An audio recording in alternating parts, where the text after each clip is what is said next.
to revenge with Lyra. After 16 years of sacrifice, my daughter called her stepmom her real mom. Then she looked at me with ice in her eyes and said, "You are just a temporary mother. My name is Elena Ward. I'm 34 years old. And if you think you know how this ends, stay tuned. What happens when every sleepless night, every scraped knee kissed, every bill paid with nothing left in my wallet, all of it, is erased with a single cruel sentence." The courtroom lights were harsh, bouncing off polished oak, but nothing cut harder than her words. I could still see the flashbacks playing in my head as she spoke. 16 years of me working doubles, selling my own jewelry, giving up vacations, birthdays, and even health, just to make sure she had shoes that fit, lunches packed, and a future worth chasing. And now, here she stood beside her stepmother, hand clutching the woman's arm like I was a stranger. Her lawyer painted me as bitter, unfit, irrelevant. My daughter didn't even glance my way. She was too busy nodding along with the woman who had entered her life a few years ago and somehow rewritten the entire story. "Your Honor," the lawyer said, "this adoption should proceed. It's what she wants. It's what's best." Elena was never more than a placeholder. The word placeholder echoed like a hammer to my ribs. I didn't shout. I didn't break down. Instead, I pulled a slim folder from my bag. Inside was the one thing they had overlooked, the one thing they thought I didn't have. When I handed it to the judge, his brows lifted. His eyes cut to them, sharp as glass. And I thought, now it's their turn to feel erased. The judge's fingers traced the edge of the folder, his eyes narrowing as he flipped the first page. The courtroom, noisy a moment ago, fell into a suffocating hush. "What is this?" he asked, his tone sharper than before. I folded my hands on the table. "Proof, Your Honor. Financial statements, custody records, school documents, all under my name. 16 years of my life, accounted for, penny by penny, hour by hour. The kind of sacrifices that don't vanish because my daughter suddenly decided I was temporary." My daughter's lawyer rose quickly. "Objection, Your Honor. These records." The judge raised a hand, silencing him. His eyes scanned faster now, flipping from receipts of hospital visits I paid for, to mortgage papers showing the roof over her head was mine, to bank statements proving every dollar I had poured into her life. I didn't need to look at my daughter to know she was squirming. I could feel the heat radiating from her side of the courtroom. Finally, I glanced over. She wasn't looking at me. She was staring at the folder like it was poison, her stepmom gripping her hand too tightly. "You see," I said softly, the words steady, "temporary mothers don't take out second jobs to cover braces. Temporary mothers don't sit in hospital waiting rooms all night when their child can't breathe. Temporary mothers don't lose their youth just to make sure their child has a future. But I did." The judge set the folder down slowly.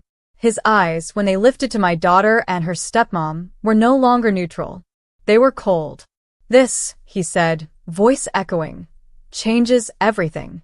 For the first time that day, my daughter's smug certainty faltered, and the silence that followed felt like the beginning of justice. My daughter's stepmom shot to her feet, her heels clacking against the tile. "Your Honor, this is irrelevant. She's just trying to guilt a child into choosing her. What matters is where my stepdaughter feels loved, not receipts from the past." Her voice dripped with fake confidence, but the tremor in her hands betrayed her. The judge leaned back in his chair. "Irrelevant? 16 years of documented care and sacrifice is not irrelevant. In fact, it's legally central. You are asking this court to erase a mother. I will not do that lightly." I stayed still, my palms flat against the table. Inside, my heart thundered, but I refused to let them see me shake. Then my daughter's lawyer tried a different angle. "Your Honor, while Ms. Ward may have provided financially, emotional neglect is another matter entirely. Our client feels her stepmother has been the real mother in every meaningful way." That was the dagger. They wanted to paint me as cold, detached, replaceable. I swallowed hard, then reached for the second folder in my bag. Slowly, deliberately, I slid it across the table. "If emotional neglect is your argument, perhaps we should review this as well." The judge opened it. Photos, videos, letters. Every birthday card I'd kept. Every photo of me in hospital waiting rooms with her in my arms. Every teacher's note thanking me for attending parent conferences alone. And the video, time-stamped, me cheering in the bleachers at her soccer games while the stepmom wasn't even present. The judge watched in silence as the screen lit up with my daughter's 12-year-old self hugging me, whispering, "Thanks, Mom. You're the best." My daughter's face went pale. Her stepmom's lips parted with no words. And the courtroom shifted. The video ended, the sound of my daughter's younger voice echoing through the silent courtroom. "Thanks, Mom. You're the best." She shifted in her chair, cheeks flushed, refusing to meet my eyes.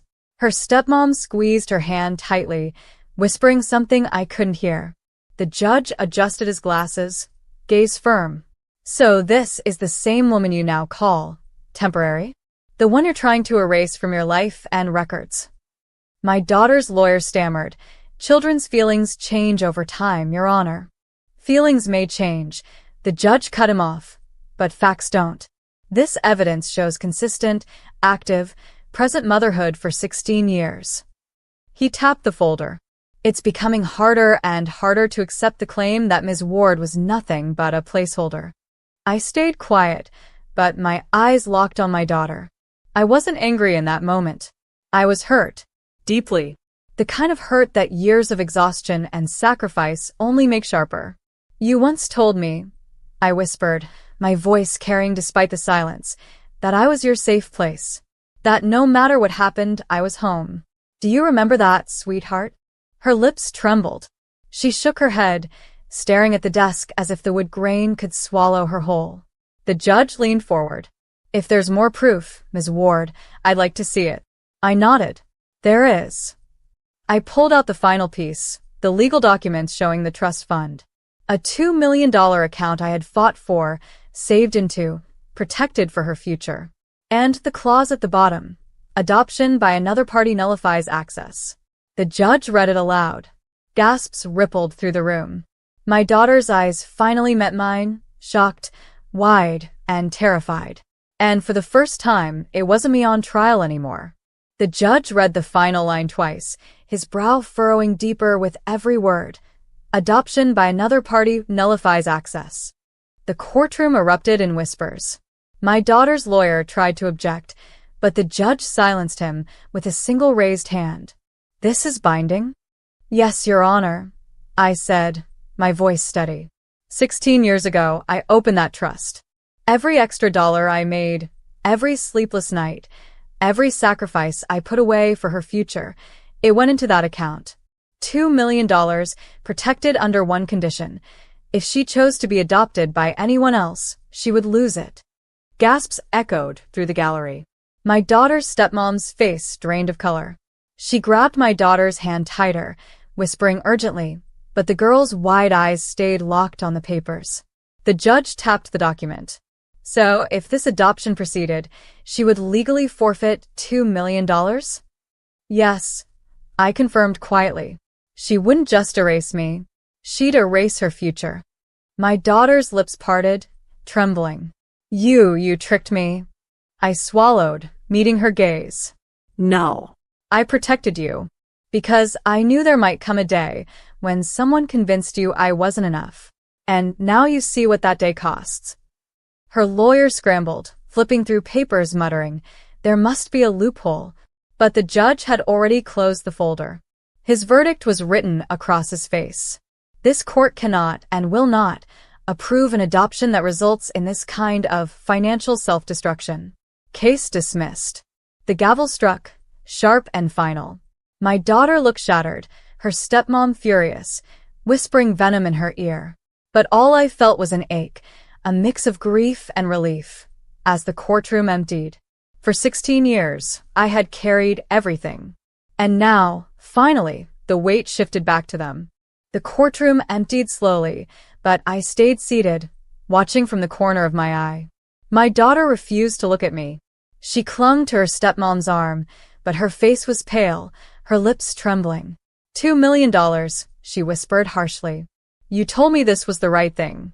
You told me she had nothing left for me. Her stepmom stiffened. Money isn't everything. I'm your real mom now. We don't need her. But my daughter's voice rose, sharp enough to cut through the quiet hall. Real mom? A real mom doesn't erase someone's life. A real mom doesn't push me into losing my future. You lied. The word stung me, because for years, I'd prayed to hear her defend me. Yet hearing it now, aimed at the woman she had chosen over me, twisted something deep inside. Her stepmom's mask cracked. Don't raise your voice. You embarrassed us in front of everyone. Do you know how hard I worked for this? For what? My daughter shot back. For me to lose everything? You played me like a pawn. Their voices echoed down the corridor, and for once, I didn't step in to mediate, didn't soften the blow. I let them unravel, every thread of their alliance tearing in public. My lawyer touched my arm gently. You don't need to stay.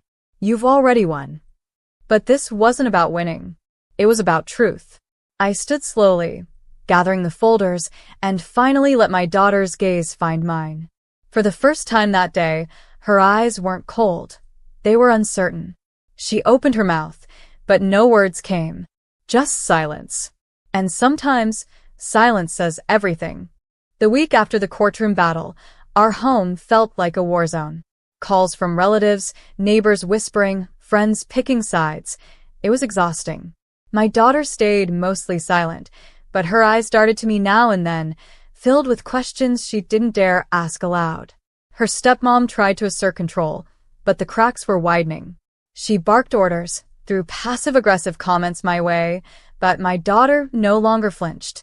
She questioned, she paused, she hesitated, tiny signs that the illusions her stepmom built were starting to crumble. One evening, I found her phone unlocked on the counter.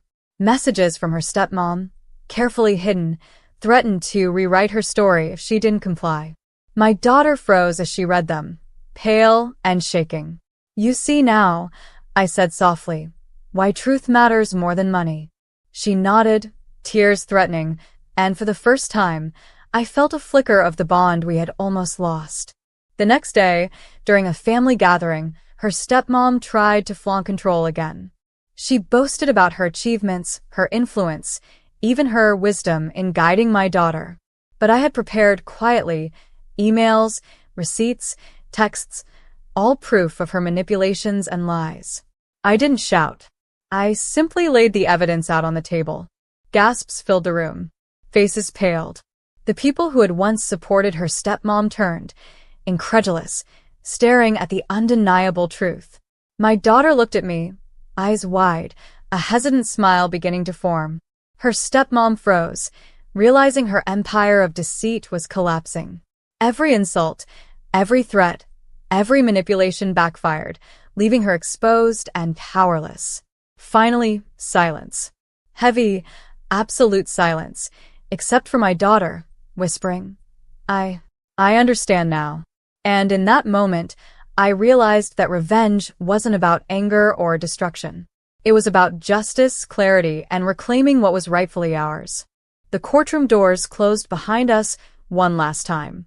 My daughter sat beside me, quieter than ever, her stepmom nowhere in sight, stripped of influence, stripped of the $2 million she had tried to claim. I watched my daughter carefully. Her eyes were a mix of confusion, relief, and something deeper, recognition.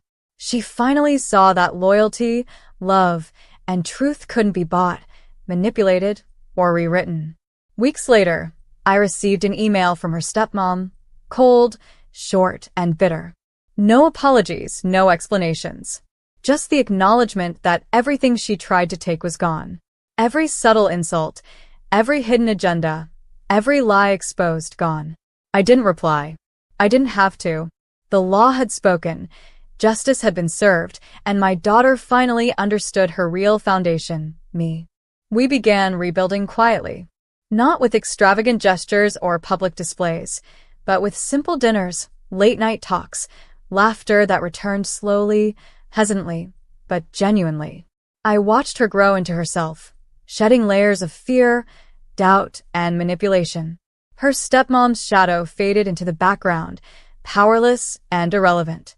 I knew she would never recover the control she craved, and that knowledge alone was enough. One evening, as we sat together watching old family photos, my daughter leaned against me and whispered, "Thank you for not giving up, even when I didn't understand." I smiled, feeling every sacrifice of 16 years, every sleepless night, every moment of quiet endurance finally pay off. It wasn't vengeance in the fiery sense. It was patience, resilience, and the quiet power of truth. Justice wasn't loud. It wasn't cruel. It was precise, inevitable, and deeply satisfying. And as I held my daughter close,